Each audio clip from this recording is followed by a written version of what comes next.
Nobody does authoritarianism quite like China. By 2020, every citizen will have a social credit score that will go up and down based on their personal behaviour. Behaviour leading to a deduction in credit will include jaywalking.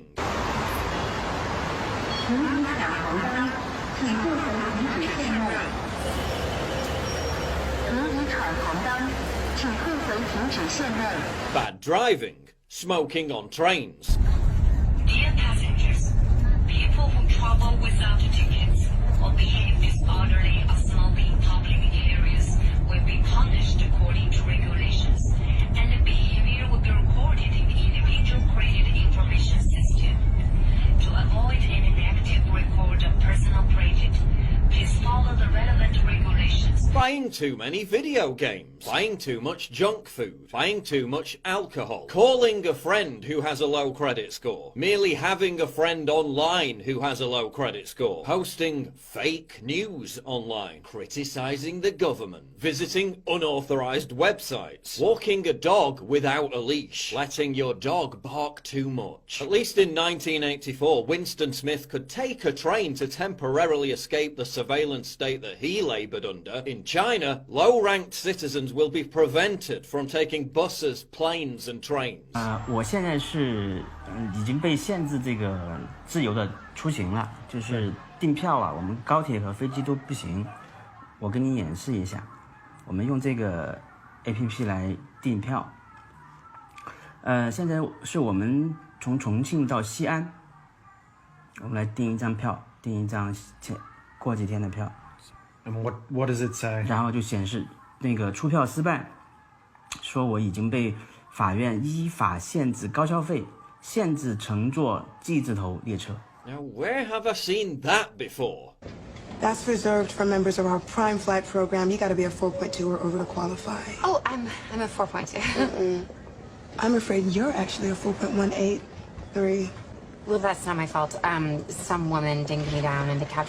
Can't you just... I'm sorry, it won't let me book it without the correct ranking. 6.7 million Chinese people have already been prevented from buying air and train tickets, and the system hasn't even been properly rolled out yet. The punishments for citizens whose credit score sinks too low are limited only by the imagination. Renting a house, getting a loan, booking a hotel, filling up a car with petrol, all will be restricted. I can't buy property. My child can't go to private school, he says.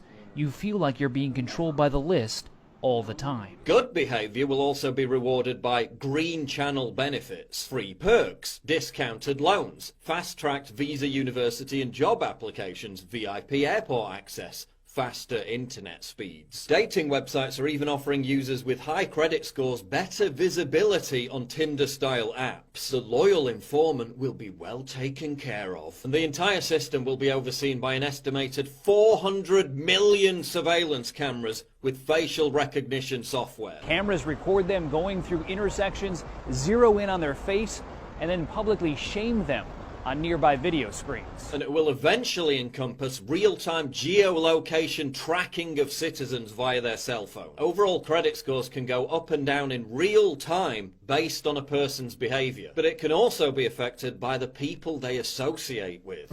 2 stars? 2 stars? Wasn't a meaningful encounter. Everyone is a little bit heightened and false because everyone's terrified of being marked down because the consequences of that are unpleasant. So it's basically the world we live in. And all this will eventually be unified in a centralised database. In the words of the Chinese government, if trust is broken in one place, restrictions are imposed everywhere. They literally say that those deemed untrustworthy will be, quote, unable to move even a single step. 一个人如果信用不好，我们实现的一个目标就是让守信者通行天下，让失信者寸步难行。 When you ask Chinese people about social credit, most of them say it's great. Gee, I wonder why. I think it's a good thing, this woman said. It makes people more honest. 我觉得这种东西应该更加多一点。我倒觉得挺好的。 Could it be because under that very same social credit system, they will be punished for criticizing the social credit system. But social credit isn't just about behaving yourself, it's about marshalling the behavior of others, the prisoners guarding the other prisoners. The Chinese government just doubled the reward for reporting the illegal publishing of pornography. I'm not going to work today, wrote one potential porn buster on Weibo. I'll look everywhere for materials so I can report anyone who I find disagreeable. There's money to be made in reporting, so what am I doing working myself to death? China already has a spy program to rival the East German Stasi. In one area of Beijing alone, Chaoyang, there are around 120,000 paid informants in operation. Once social credit kicks into high gear, so many more thought criminals will be detected that all those Uyghur Muslims in Chinese re-education camps are going to have a lot more company. The Uyghur minority is already forced to download an app that reports their entire browsing history and real-time location to authorities. Now that same system will be extended to all Chinese citizens. So who cares about what's happening in China, right? I mean, it's not like they're selling the same technology to be used in the West, is it? Think that a social credit score could never happen over here? Well, think again, because it already is. Thanks to Silicon Valley. People are already losing their public square platforms for voicing dissenting opinions. People's trustworthiness is already being ranked by social media giants depending on what links they post. People are already being refused bank accounts, e-commerce, and the ability to raise money for expressing controversial ideas. Isn't Silicon Valley basically doing this anyway? They've started to kick people off. If people have the wrong political views here in the United States of all places, they can get kicked off payment processors. Nope, you can't do e-commerce. Nope, we're not going to host your website. Nope, you can't have social media. No, you can't use our email service. No, you can't have a blog. It doesn't even have to be on-site behavior. No, you can't have a Twitter because you said something we don't like on YouTube. No, you can't have a Google account because you're too edgy. Your Facebook posts prove it.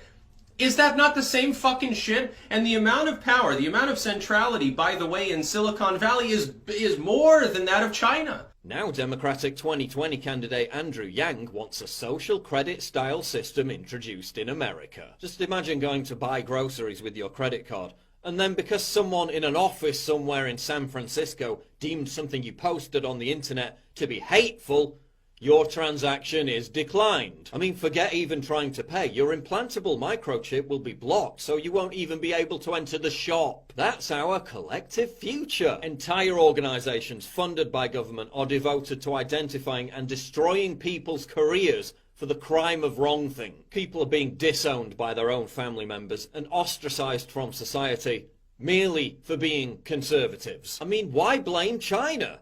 All they're doing is formalizing and systemizing what's already in existence in the West through mob outrage culture and public shaming. We're already living under social credit score light. And while the Western media lambasts China for their social credit score, they simultaneously cheerlead and lobby for an almost identical system in their own backyard. No, it's not just wrong when they do it. It's wrong when it happens here, and whether it's giant corporations or government orchestrating it all, it may...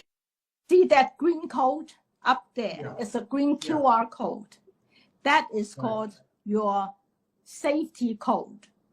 Yeah. And when the safety code is green, you can, when you have to show your code anywhere, entering a market, going to a bus, going to an airplane, going to another neighborhood, you have to scan in your code. If your code is yellow, that means you are restrained and you can only go in your neighborhood. They suspect you. If that code turns into red, you are practically jailed in your home. You are in prison. You can't go anywhere. And with that code, the second you scan that code in, everything will pop up on your phone, will pop up in government's computer. That is your health record, when your last time go doing testing. If you don't do tests for a few days, the code will turn yellow. And where did you go? They have all your life, entire set of data. The government has all the data.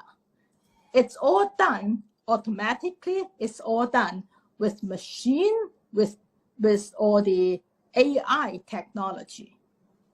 So the government can even reduce its police forces. It's all AI now. So with that code, you control your life. So how about if I go out, I lost my phone. So if you lost your phone, you'll not be able to go home. And you have to go through enormous trouble to get yourself another phone, another code. And it's now, I am not joking, but it's a real proposal today to inject some chips to people's body.